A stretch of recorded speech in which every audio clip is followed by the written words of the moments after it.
well able to chime in. And again, for the player we are hoping to expect more of, and actually, well, we're expecting more. We're not hoping to. We do expect more out of him. He's not really been able to live up to it so far in the Pro League. I actually got really depressed when I noticed everyone was like saying mean stuff about me. That's actually one of the reasons why I stopped playing Counter-Strike entirely. TenZ really feels like a once-in-a-lifetime type player. Oh, boys, let's go! We got Valorant finally. Oh, man. All up in Luce's face, and he's getting a jumping one as well on the beast. I said this the first time I called TenZ. This is his world, and we're just living in it. Now it's on land, now it's international. Will you live up to the hype? It's Marshall and it's TenZ. You don't count it out. Oh my gosh, you don't count it out! But Zelsis still playing pivot. TenZ jumping in, clears up one, and around the corner. Sentinels win a fit by the skin of their teeth, and what is TenZ doing? Running a block, getting free! The team flash, Magnum's in the smoke here, TenZ. Oh my god! Oh, Magnum's got no HP, not like this! Sentinels are the Masters 2 Reykjavik champions! This is the best team I've ever played on.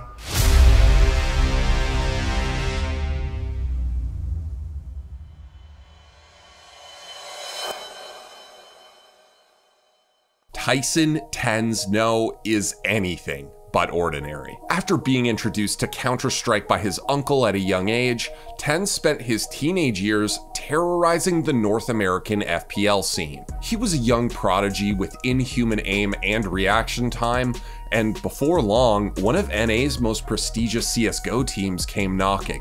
Cloud9. The team's IGL at the time, Daps, decided to take a chance on TenZ, adding the then 17-year-old to Cloud9's newly formed roster, something that the young Canadian could only have dreamed of. Actually, I think C9 is probably the best org you could have signed with, like in terms of Counter-Strike and in terms of like fan base, in terms of like legacy. Like there's just so much merit that comes with signing with C9 that's just insane. By then, TenZ had already amassed quite the following on Twitch with his flashy highlight reel of clips. He was a clip machine. So when he joined Cloud9, there was a lot of buzz. But he wasn't C9's first talented young player. So from the very start, the pressure was on. I definitely think there was some form of pressure, and I just needed to kind of get used to like playing like in person a lot more, like because we're scrimming together or we're playing like LAN events together. So I just have to get used to that atmosphere because I've always been kind of secluded in my room. Throughout all those days spent dumpstering kids online in the comfort of his bedroom, TenZ was mostly known for his skills with the op. But unfortunately for him, Cloud9 already had a proven opper in Mixwell. TenZ was left playing anchor, a role that he wasn't really used to. And every time he got his chance to prove himself on LAN, he kinda choked. Shot onto Marky. TenZ as well able to chime in, and again, for the player we are hoping to expect more of, and actually, well, we're expecting more. We're not hoping to. We do expect more out of him. He's not really been able to live up to it so far in the Pro League. TenZ faced severe backlash from the Counter-Strike community for his lackluster performances, and almost as quickly as it started, his time on Cloud9 was cut short. In October 2019, they benched him. C9's head coach, James Earl, suggested it was just a matter of their desired playstyles clashing.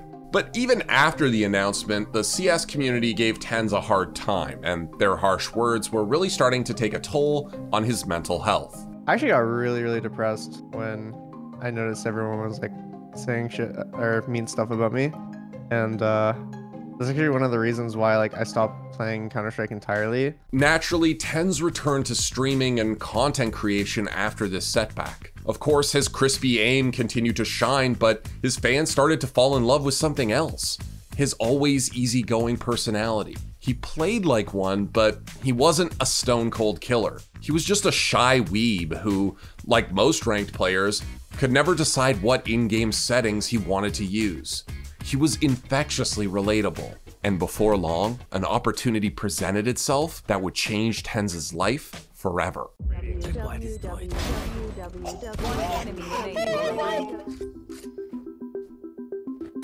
Done. Because of the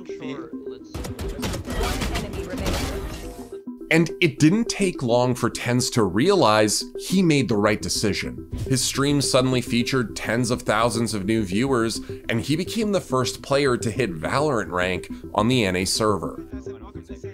Oh, boys! Let's go! We got Valorant finally. Valorant fit TenZ like a glove. It combined the precise tactical gameplay of Counter-Strike with creative and unique characters in a way that makes players like TenZ really shine. Jett, one of the game's flagship agents, might as well have been made for him, and that relationship will be blessing our timelines for years to come. Hold on. Oh, you're going in. Okay. He was basically an instant superstar in a scene that, at the time, was only a few months old. TenZ officially announced that he was going pro in Valorant for Cloud9 in April 2020.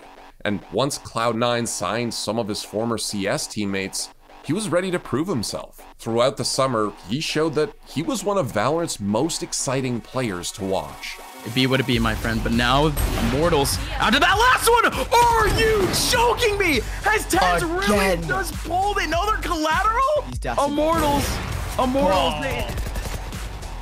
What can they even do?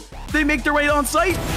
No, TenZ and everything. TenZ with an ace. They can just play very passively. They have a lot of sound cues to know that this could be so huge. Patience. The trigger display. Oh, you he's can see going three. up for more. 2. Oh, the third as well. Beautiful work from TenZ. TenZ was a human highlight reel on Cloud9, but they always seemed to fall short in the end. The results just weren't coming, and once the team's IGL Shinobi was removed from the roster, things only got worse. C9 looked even less competitive as the region's top teams started to crystallize. Eventually, TenZ made a shocking decision. He stepped down from C9's roster and returned to full-time content creation at the start of 2021. So as of right now, I would say that I'm just going to be doing content creation until maybe COVID's up, and then I'll kind of redecide what I want to do when there's LANs and stuff like that. When you consider that he might be the single best player in one of the most popular esports in the world, TenZ's stream is pretty unique. He's laid back, almost nervous. Even his aim lab warm-ups will wow you like a parlor trick, but he's so nonchalant about it, you can't look away. A TenZ stream is several hours of aim training, Osu, Killua adoration, anime breakdowns, pub stomping, neurotic chair adjustments, mouse swaps, and sensitivity changes, all culminating in some late-night League of Legends gameplay. It's never loud, always impressive, and often adorable. And when TenZ made his triumphant return to streaming, he pretty much picked up where he left off. Fans poured in to watch him dumpster North America's top talent every night in ranked. But the question remained on everyone's mind, when would he make a return to pro play? He'd alluded to waiting for LANs to return, but Cloud9 was simply nowhere near the top of NA at the time. And it was clear to anyone with a Twitch account that TenZ was in a league of his own.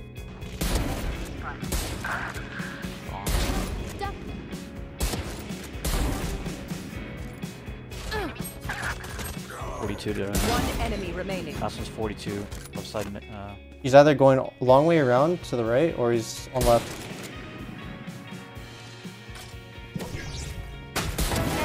Oh my god. In March, TenZ got an opportunity, but it wasn't with his old team. Instead, it was with North America's #1 roster, Sentinels, whose star player Sinatra had been suspended amidst sexual assault allegations from his ex-girlfriend Cleo Hernandez. Sentinels only had one day to find a replacement before Masters 1, and TenZ was clearly their best option.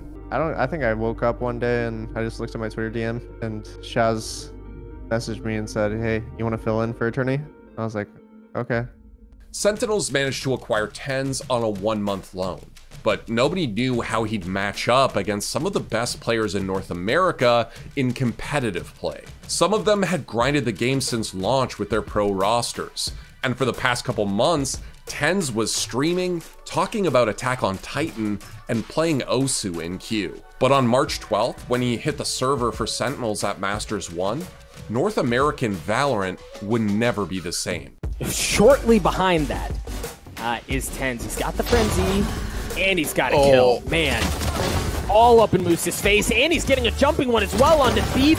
I said this the first time I called TenZ. This is his world, and we're just living in it. Take down the remaining member. Steel, what magic do you have in your hat? It's not going to be enough. A flawless round, a statement made. Sentinels 2-0 100 Thieves.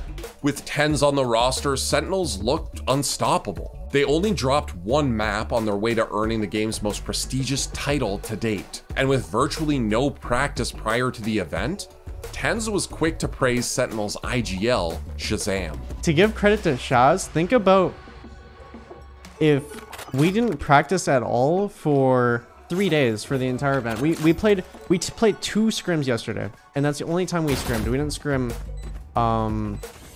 today. We didn't do a warm-up scrim. We didn't scrim before the tournament started.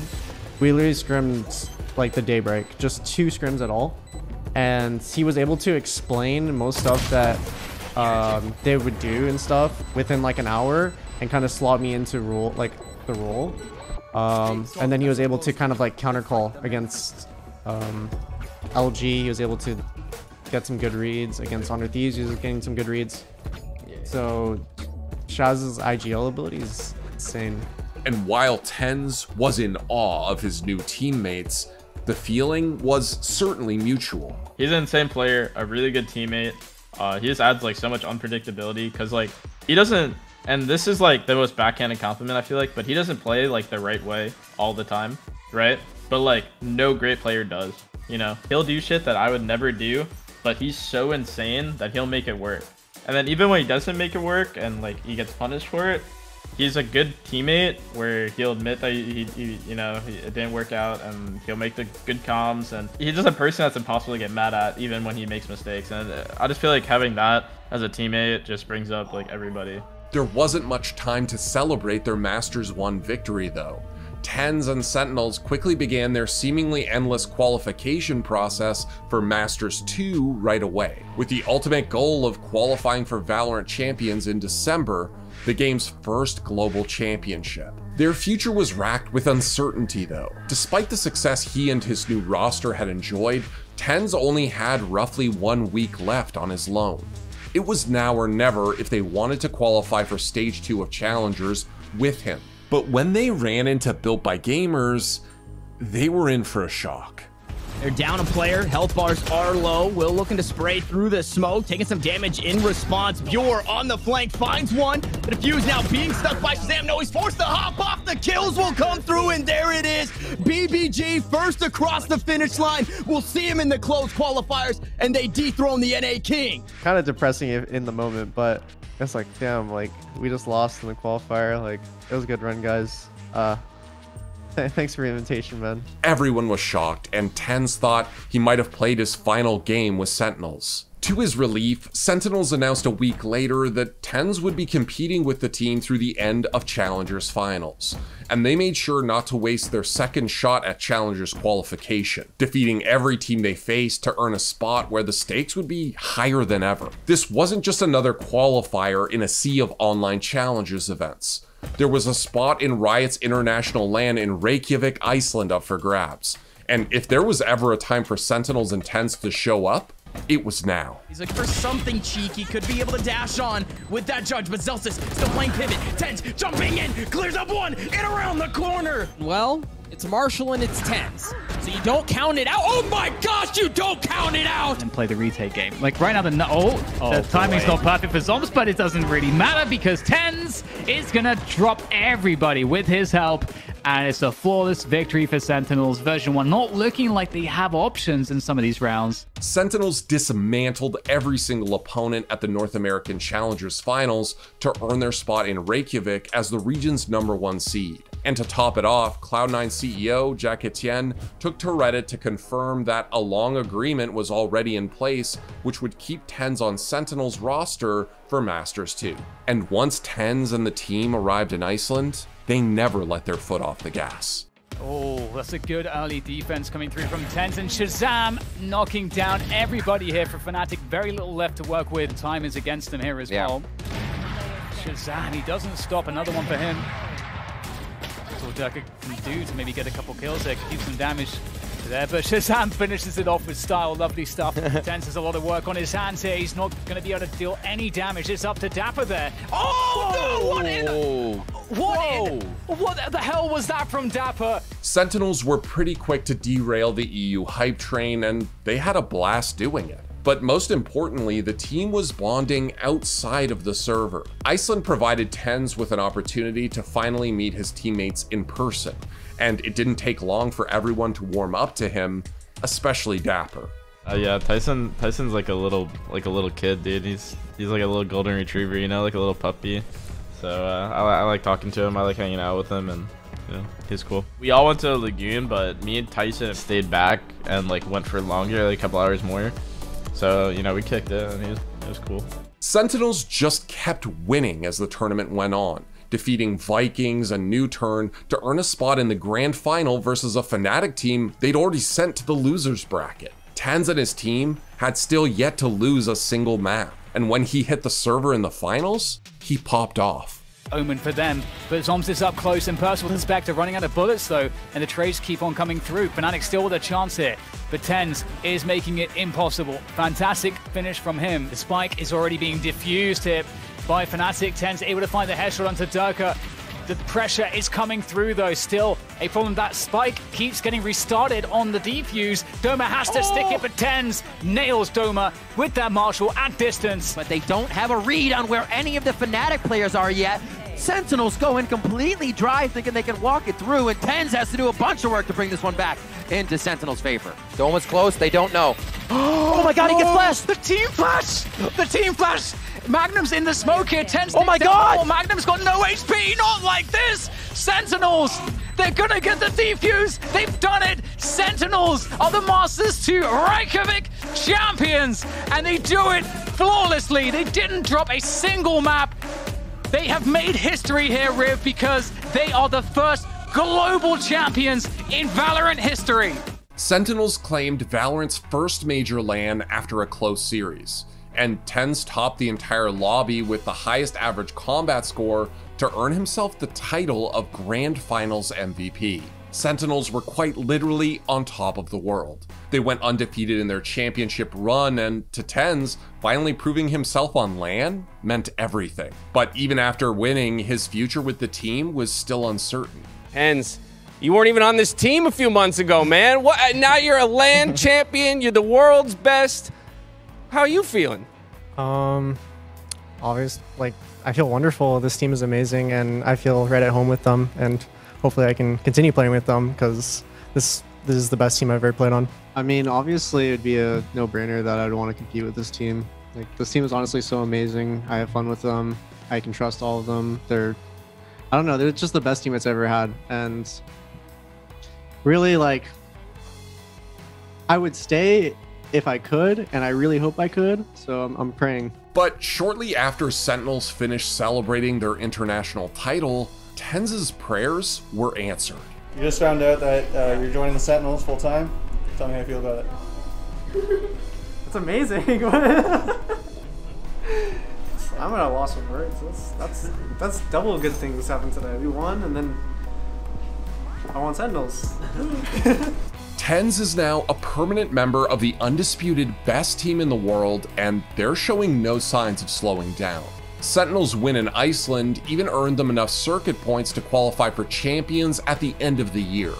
But with the meta drastically changing going into Masters 3 in Berlin, it's up to them to make sure that they can stay ahead of the curve and continue their reign. But with TenZ on their side, anything seems possible.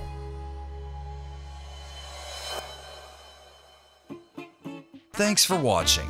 If you want more content like this, hit the sub button and ring that notification bell. For unique bite-sized videos you won't find anywhere else, hit up our Instagram, Twitter, and Facebook pages.